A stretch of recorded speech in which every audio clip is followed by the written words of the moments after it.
কোরআনুল কারীমে প্রত্যেক পাপীকে আল্লাহ বলছে লা ইয়াকিলুন, ব্যাককল, আকল নেই।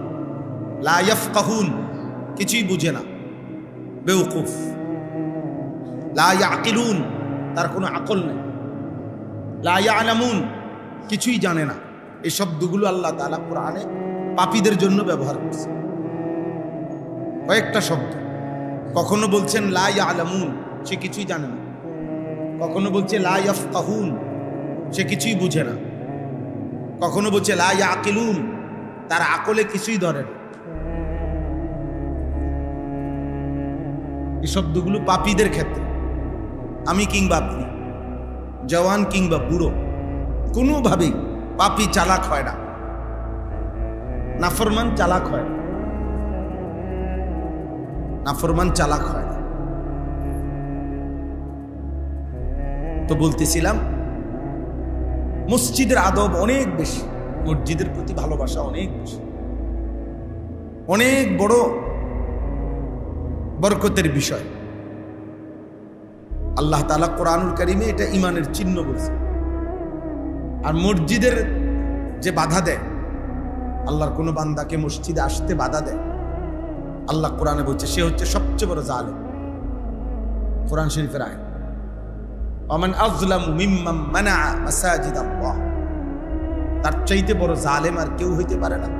আল্লাহ বলছে যে কাউকে মসজিদে আসতে কি দেয়, বাধা,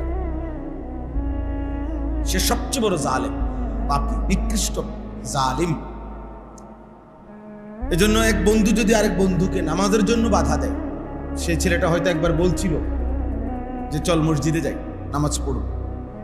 তো 3-4টা দুষ্ট শয়তান বন্ধু মিলে ওকে ধমক দিয়ে, এই বেটা নামাজ পড়ে, একবার উল্টে এলে, এবার নামাজ পড়ে, চিনি না আপনি কেমন নামাজি, হ্যাঁ, এই বেচারারে এমন ভাবে লজ্জা দিছে যে সে হঠাৎ বাবা চাকা খাইয়া আর আসে নাই। আসতে চাইছিল, কিন্তু বন্ধু নামের এই শয়তান তারে আল্লাহর ঘর থেকে কি করছে, বাধা দিছে। আল্লাহ তাআলা বলছে সে নিশ্চিত মনে রেখো, সে সবচেয়ে বড় জালেম। এবং কোরআনুল কারীমের মধ্যে কথা স্পষ্ট আছে, যে জালেম হয়, আল্লাহ বলছেন এই জালেম, জুলুমকারী, এটা এমন পাপ, এই পাপীর প্রতিশোধ আমি আল্লাহ নিজে নেব, আমি তার প্রতিশোধ নেব। ইন্না মিনাল মুজরিমিনা মুনতাকিমুন, এটা কোরআন শরীফের আয়াত। নিশ্চয়ই আমি আল্লাহ এই জুলুমকারী পাপী থেকে প্রতিশোধ নেব, আমি তার প্রতিশোধ নেব। প্রিয় ভাই, কোনোদিন তোমার নামাজ পড়তে মন না চায় না, মসজিদে আসতেই মন চায় না, এইটাই স্পষ্ট, এটাই আল্লাহর প্রতিশোধ। আল্লাহ তোমার মুসলমানের ঘরে জন্ম দিও, মসজিদমুখী করলো, আখিরাতের কথা মনে করে, তোমার জন্তু জানোয়ারের মতো শুধু খাওয়ায়, হাইওয়ানের মতো। এটাই স্পষ্ট প্রমাণ যে এটাই প্রতিশোধ, এটাই আযাব, এটাই শাস্তি। আযাব শুধু থাপ্পড় দিছি এটা না। কোন মানুষ মুসলিম অথচ আল্লাহকে মানার সুযোগ পাচ্ছে না, ইবাদত করার সুযোগই হচ্ছে না তার, এটাই তার উপরে আল্লাহর সবচেয়ে বড় লানত, আযাব, প্রতিশোধ। এর চাইতে বড় প্রতিশোধ আর কি হইতে পারে? কোরআনুল কারীমে আছে, নবীজিকে আল্লাহ বলছে বন্ধু, মনের ইচ্ছে মতো যে চলে, একদিন আমি তাকে পথভ্রষ্ট করে দেব। অনেকদিন আমি দেখি, কোনোদিন আমি আল্লাহ চাইলে এবার আমি আল্লাহই তাকে পথ হারা করে দেব, আর কোনোদিন সে পথ পায় না। আদাল্লাহুল্লাহু বিইলমি, আল্লাহ বলেন আমি ইচ্ছে করে এবার পথ হারা করে দেব। বেশি দিন তুমি উল্টা চলতেছো, ঠিক আছে বান্দা,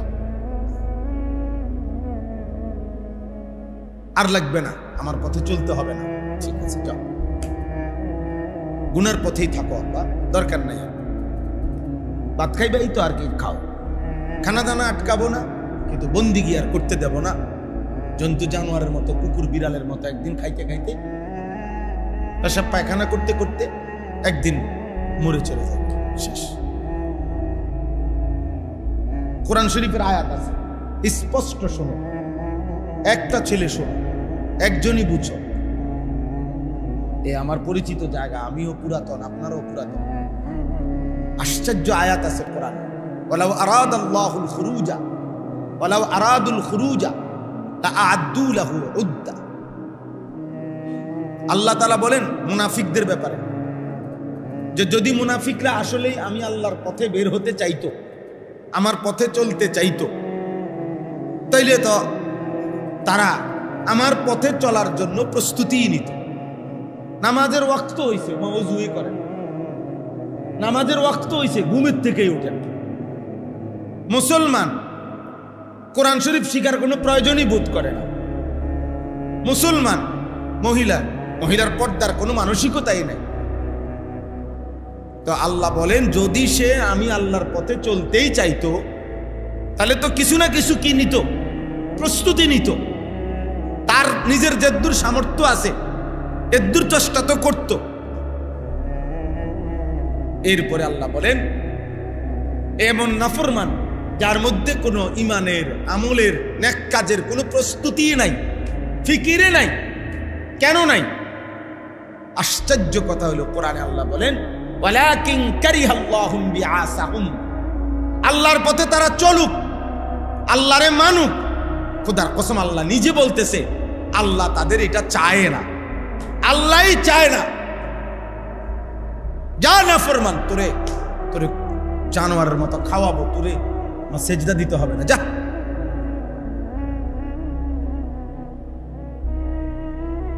লাগবে না বেটা। এত কোটি কাফের সেজদা সারা প্রতিদিন খায়, তো তুই আর অল্প কয়েকজন খাবি না, বাতে না কয়টা। কোরআন শরীফের আয়াত। কোনোভাবেই তোমার নামাজ পড়তে মন চায় না, বিষয়টা কি?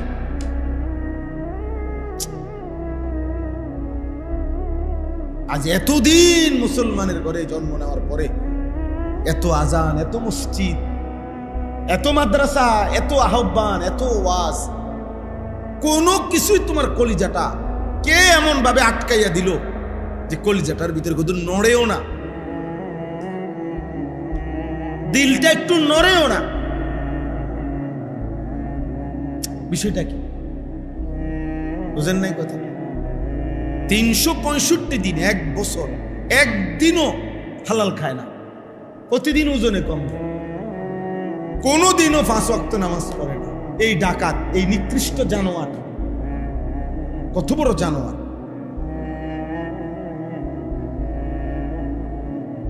বিষয়টা কি?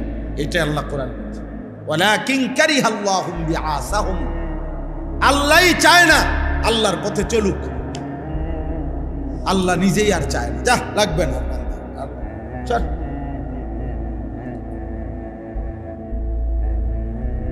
এই জন্য নবীজি আল্লাহ দোয়া শিখাইছেন, আপনারা অনেকেই এই দোয়াটা পারেন।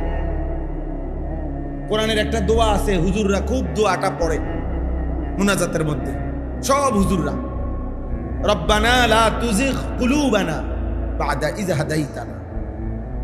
আল্লাহ আপনি আমারে হেদায়েত দিবেন, আপনি আমারে মুসলমান বানাইছেন, মুসলমানের ঘরে জন্ম দিয়েছেন, আপনি আমারে আপনার নাম উচ্চারণ করতে সুযোগ দিয়েছেন, আপনি আমারে চিনাইছেন, জানাইছেন আমি মুসলমান। আল্লাহ এটুকু সুযোগ আপনি তো দিয়েছেন, এবার আপনি আমার দিল হেদায়েত দিয়া, ইসলাম দিয়া, ইমানের পরিচয় দিয়ে আমার দিলটা উল্টায় দিয়ে, লা তুজিগ কুলুবানা,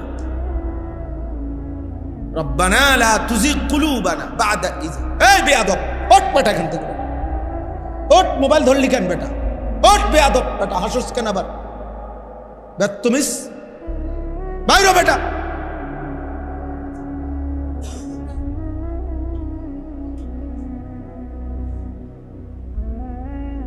বাধা দাও, তোমরা বাধা দাও, একজন আরেকজনকে বাধা দাও, শক্তভাবে বাধা দাও। তোমরা টিকবা না মিয়া।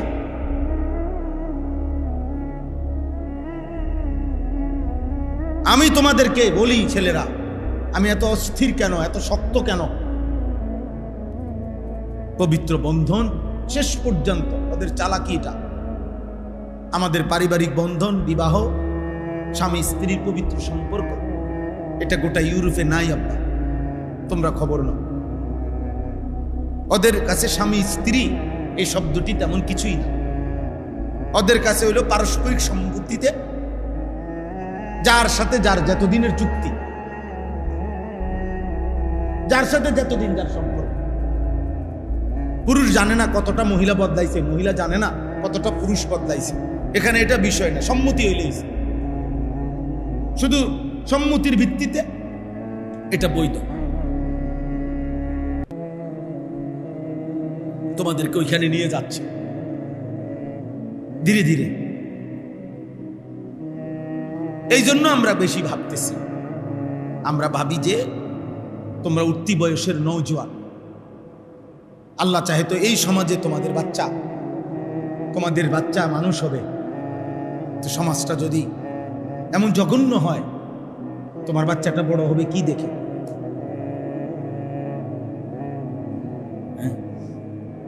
তোমার সমবয়সী তো তোমার স্ত্রী হবে। প্রত্যেক পুরুষের স্ত্রী গড়ে সচরাচর 8-10 বছর ব্যবধান হয় না ভাই? তাইলে আমার একটা ছেলে তোমাদের বয়স যদি হয় 18 বছর, তো আল্লাহ চাহে তো যে তোমার বিবি হবে এই সমাজে, ওই যেখানেই হোক সে বড় হইতেছে, আল্লাহই তো কুদরতিবান। তো তার বয়স আছে এখন 10 বছর ধরে নাও, তো সে কি দেখে বড় হইতেছে? তুমি যদি সেদিন আখলাক চরিত্রবান নেককার নারী কেমনে পাইবা? তোমার এই অসৎ চরিত্র যদি হয় তোমার, তো তোমার স্ত্রী মিলবে কিভাবে সৎ চরিত্র? আর এখন তো তুমি এটা বুঝতেছো না, কারণ এখন তো তুমি অন্যের মহিলা দেখো মোবাইলে। যখন দেখবা তোমার বিবাহিত স্ত্রী অসৎ চরিত্রহীন, তখন তো সারা রাত কাইন্দা কুলাইতে না, তখন তো দিবানিশি কাইন্দাও। আল্লাহ মাফ করে দেন, আল্লাহ মাফ করে দেন। আমি বললাম ভাই, আমি সবার কথা বলি না, সবাই খারাপ হয়ে গেলে এতক্ষণ ইসরাফিল ফু দিয়া দিত। ভালো মানুষ আছে, এখনো আছে, কিন্তু দৃশ্যমান আমাদের চোখে দেখা, চারিদিকে আমরা সবাই মিলেই দেখতেছি অসভ্যতা, অস্থিরতা, বেহায়াপনা, ঘরে ঘরে অশান্তি দ্বিগুণ না শতগুণ বেড়ে গেছে। 400 কোটি টাকার মালিক এই মসজিদে বসে, আল্লাহর ঘরে বসে কোরআন সামনে বলতেছি, বেচারা বলতেছে হুজুর আমি 400 কোটি টাকার মালিক। 4 কোটি না বেটা, 400 কোটি টাকার মালিক। বাচ্চার মতো আমারে জড়ায় ধরে আলাদা কানছে, হুজুর আমি জানি প্রতিদিন আমার স্ত্রী, বিবাহিত স্ত্রী, সে জিনা করে অন্য পুরুষের সাথে, কিন্তু আমার ওই হিম্মত নাই। পরিবেশের পরিস্থিতিতে আমি এমন ভাবে বাধা, আমি যে বলবো তাকে বাধা দেব, আমার ওই সাহস।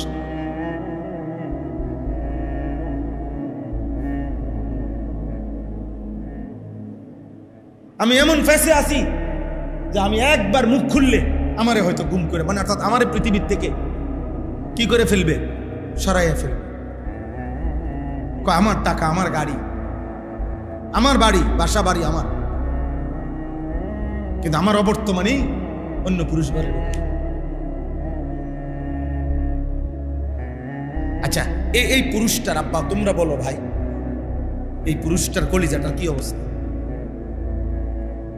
তার 24টা ঘন্টা কেমন কাটে? তার কলিজাটার মধ্যে কেমন আগুন জ্বলে ধাউ ধাউ করে?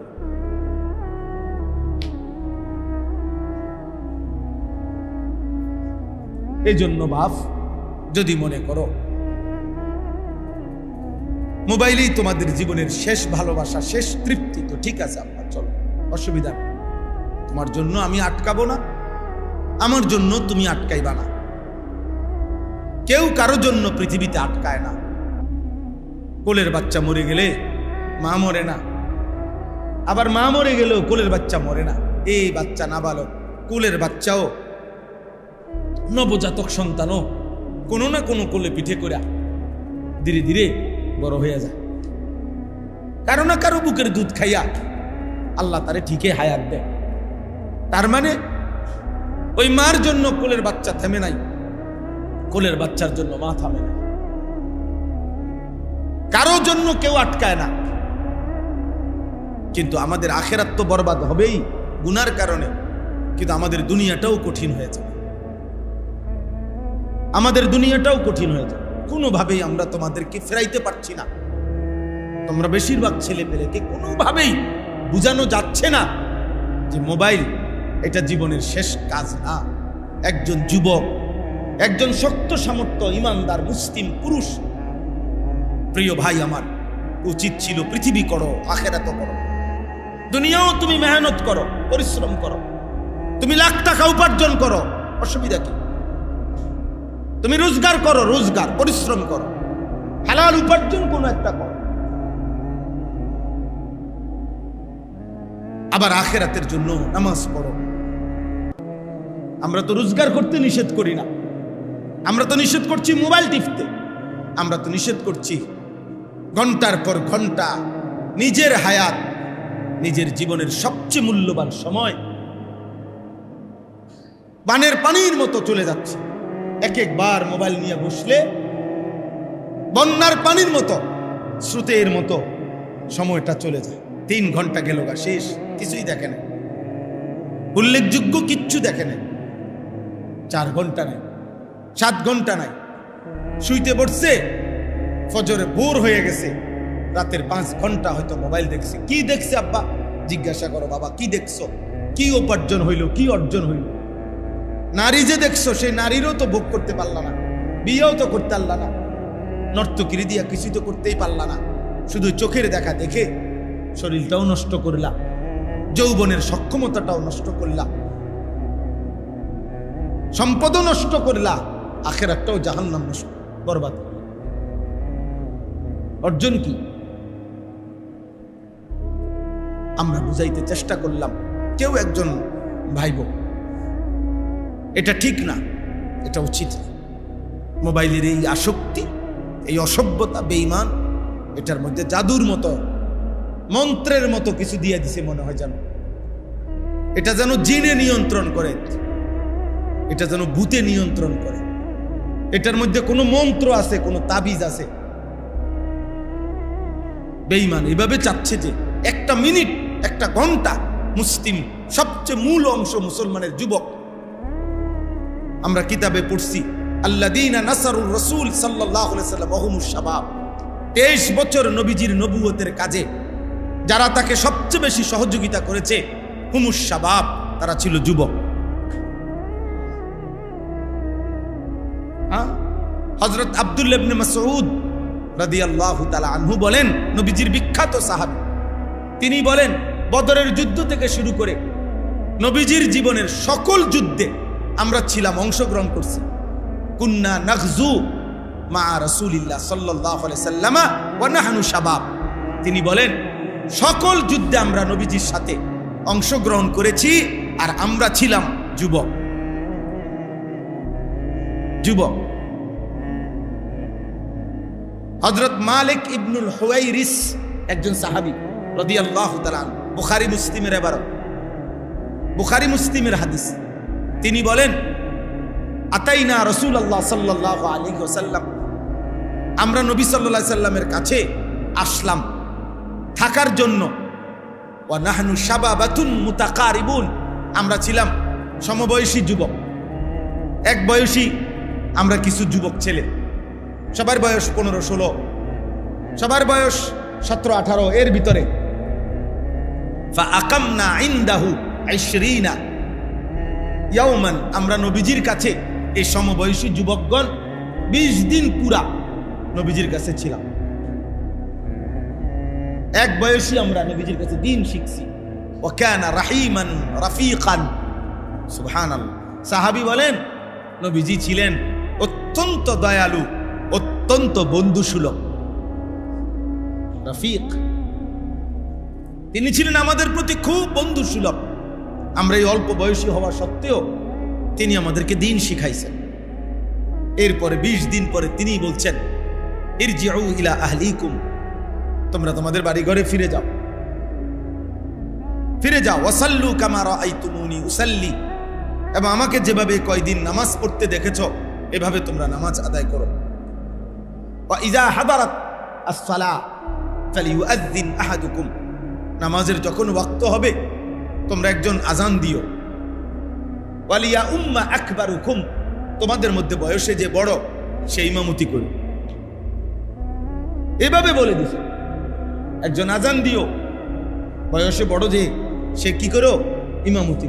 তাহলে 20 দিনে ওনাদেরকে নবী এমন ভাবে শিখাইছেন সূরা, কেরাত, দোয়া, কালাম, মাসআলা মাসাইল যে ইমামতির যোগ্য বানায় দিছেন।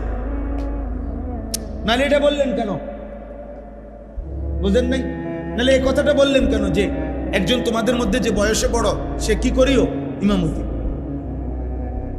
তাহলে 20 দিনের ভিতরে কি পরিমাণ এই যুবক সাহাবীরা 20 দিন নবী সাল্লাল্লাহু আলাইহি সাল্লামের কাছে থেকে মেহনত করছে, যে আল্লাহ নবী বলছে ঠিক আছে এখন তোমরা নিশ্চিন্তে যে কেউ কি করতে পারো, ইমামতি করতে পারো, আজান দিতে পারো।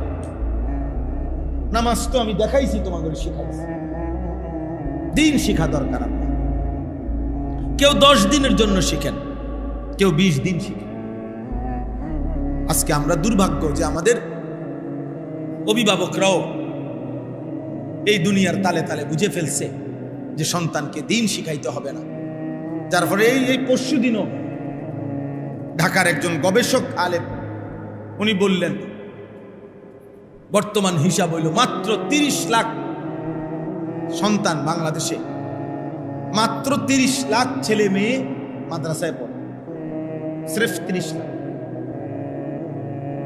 এই কওমি মাদ্রাসা, আলিয়া মাদ্রাসা মিল্লা, সরকারি এবং কওমি মাদ্রাসা মিলে মিয়া, আর কমপক্ষে 5 থেকে 5.5 কোটি সন্তান স্কুল কলেজে, 5 কোটির উপরে হবে। তো 5 কোটির মধ্যে যদি 50 লাখও বিধর্মী হয়, তারপরও তো 4.5 কোটি মুসলমান। এই 4.5 কোটি মুসলিম ছেলে মেয়ের ইমানের কি খবর, নামাজের কি খবর, রুকু সেজদার কি খবর, সূরা কেরাতের কি খবর, দোয়া, কালাম, পাক নাফাক, ওরা ফরজ গোসল করতে জানে কিনা, ওদের যে বীর্যপাত হয় তো ওরা ফরজ গোসল করে কিভাবে, ওরা নামাজ যে পড়ে, শুক্রবারেও যে কয়জনে নামাজ পড়ে, তো শুক্রবারে যে নামাজ পড়ে ওটা কি পড়ে আপনি কোনোদিন শুনছেন না? আপনি না মসজিদে দেখছেন হেতের আইসে, আচ্ছা আমিও বলছি আইসে, কিন্তু তার আত্তাহিয়াতুটা শুনছেন না, তার দোয়ায়ে কুনুত শুনছেন নি, তার দুরূদ শরীফ শুনছেন নি, যেটা পারে না না এটা হয় না না হয়। কোরআন শরীফ যদি অশুদ্ধ হয়, সূরা কেরাত, তার তো নামাজ হয় না, নামাজ হয় না। যাও আব্বা বাইরে ঘুরে আসো, বাইরে ঘুরে আবার ওই খাওয়াইবার টাইমে আইসো, আরো ফলাফাই নিয়ে আইসো।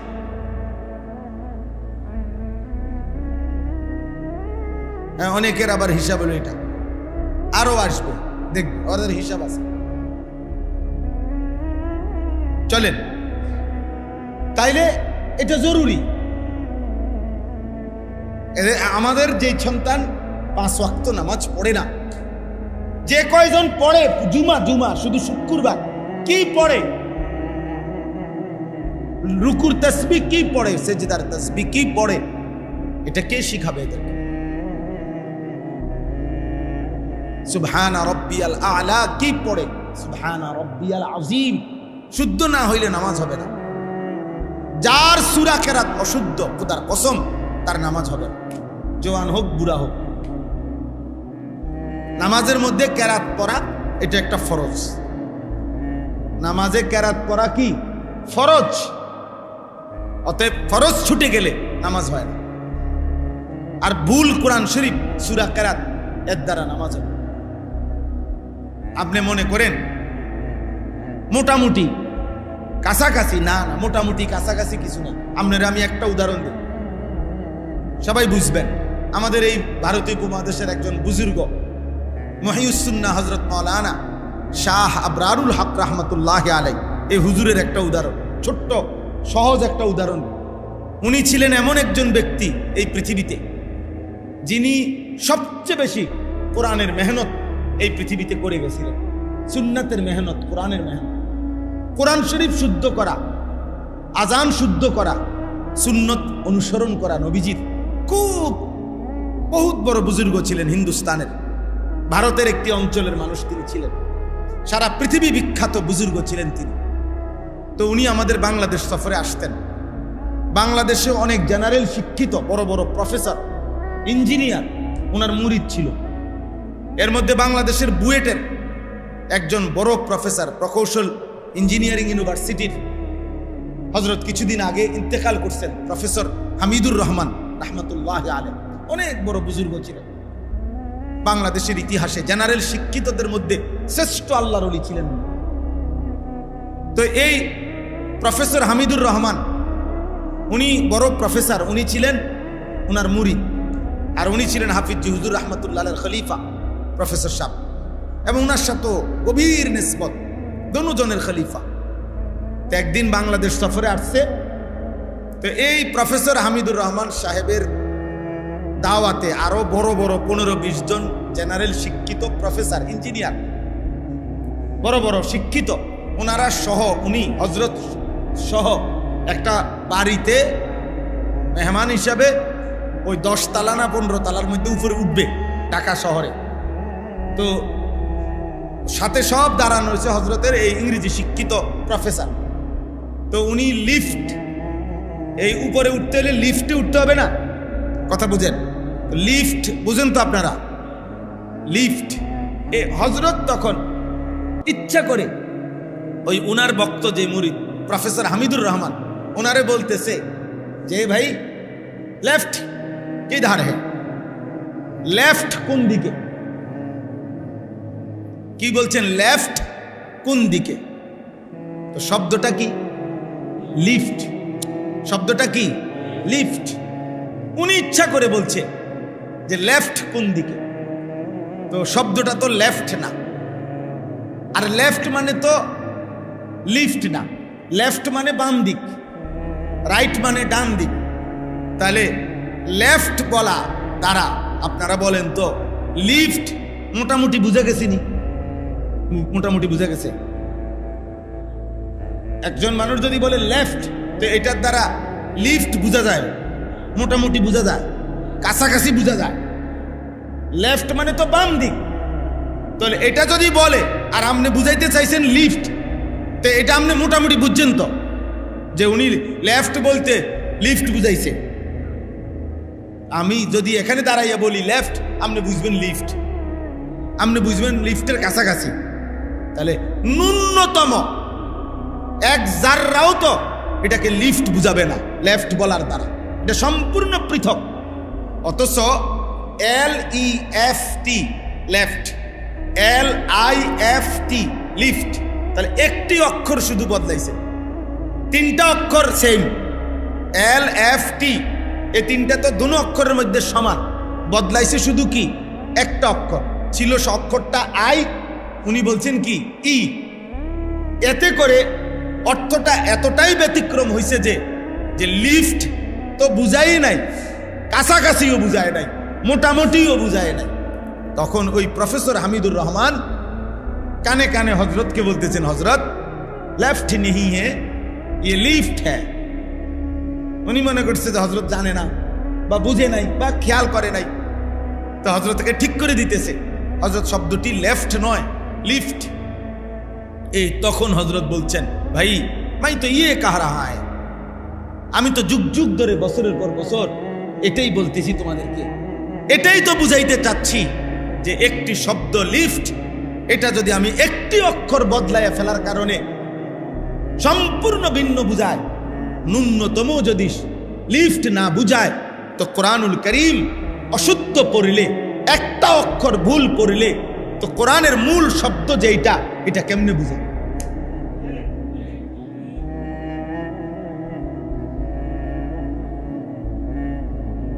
কেমনে বুঝায়? সেটা কোরআন হবে কিভাবে? আর এতে নামাজ হবে কিভাবে বলেন? ভেবে দেখেন, আমরা ভেবে দেখেন, একজনই ভাবে, একজনই বুঝতে চেষ্টা করেন। এই জন্য সবার কাছে বললাম, এই মাসিক ইসলাহি মাহফিল, বাৎসরিক মাহফিল, মাদ্রাসাগুলোর মধ্যে পড়ানো, মসজিদে জুম্মার বয়ান, আউলিয়ায়ে কেরামের খানকার মধ্যে বয়ান, দাওয়াত ও তাবলীগের বয়ান, আল্লাহওয়ালা বুজুর্গদের যত চোখের পানি, সব কিছু মিলাইয়া একটাই মাকসাদ, আমাদেরকে মনে করাইয়া দেওয়া যে আমাদের আখিরাত, আমাদের পরকাল,